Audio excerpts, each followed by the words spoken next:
I'm Amy Cherry. This local news is a service of Flagler County's Toyota dealer, Beaver Toyota, here to wow ya. You should be staying home, but when you need to go out for essential supplies, the CDC is now urging you to wear a face mask. Tony Magoo reports. We're not talking about surgical masks or N95 respirators. Those are critical supplies that must continue to be reserved for healthcare workers and other medical first responders. Flagler County Health Officer Bob Snyder suggests this. If you are fortunate enough to have a mask, wear it.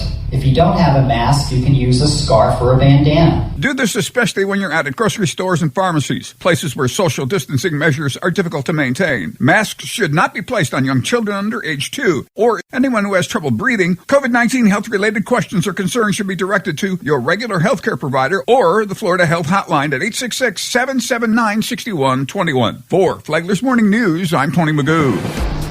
This is about slowing the spread and saving our community. And that's why Flagler County Sheriff Rick Staley says it's so important that you stay home and abide by the governor's executive order. And the life that you might just save is your own or somebody that you love. So we're all in this together. Staley says his office has seen a significant drop in traffic over the last week, indicating people are listening. And our calls for service seem to be dropping this week. They didn't in the beginning, but even with traffic down, people are still running into each other. If you need to go to the grocery store, a doctor appointment, try to do it all in one trip. Staley says domestic disputes are unfortunately rising at this time. Fortunately, we're getting called before they turn violent in most cases. So our domestic violence cases are actually down, but the disturbances are increasing. So, this is going to be a prolonged event. It's not like a hurricane that you can watch coming, prepare, and see it go by, and then clean up. This is the invisible, silent enemy. You don't know where it is. And so this is weighing on our community. There's fear in the community. There's concern in the community. People are wondering how they're going to pay their bills. And my deputies recognize all that, too.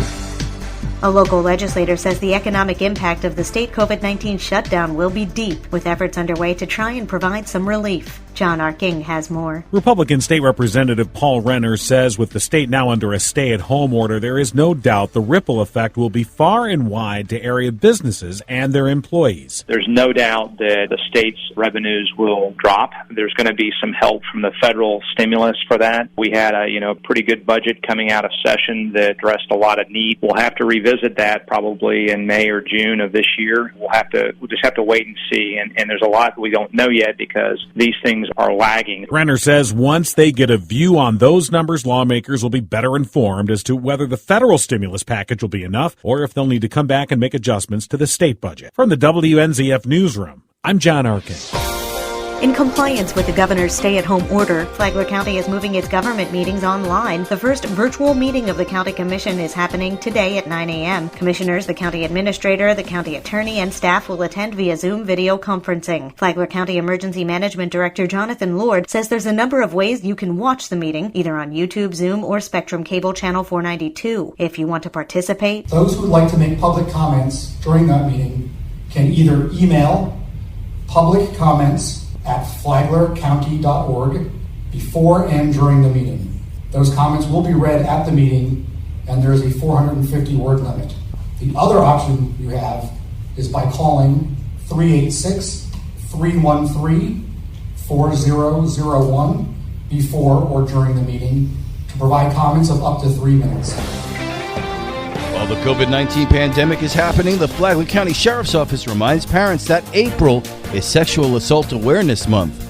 Detective Dennis Lashbrook works for the Flagler County Sheriff's Office new cybercrime unit. He says that with kids out of school and under a stay-at-home order, they're more likely to be online. So what's the best way to keep them from becoming victims of sexual assault? Stay off of it.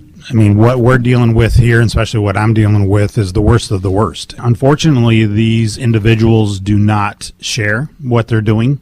And then we show up at a house and everybody seems to be surprised. Lashbrook said that parents need to be realistic about what their kids are doing online. He said they're not too young to talk to their kids about pedophiles. I promise you, they're not too young. They're either going to find out by friends, they're going to find out by relatives. He said that if you're not watching your kids' online habits, somebody is. To hear the entire interview, download the Flagler radio app and then go to the Free for All Friday podcast.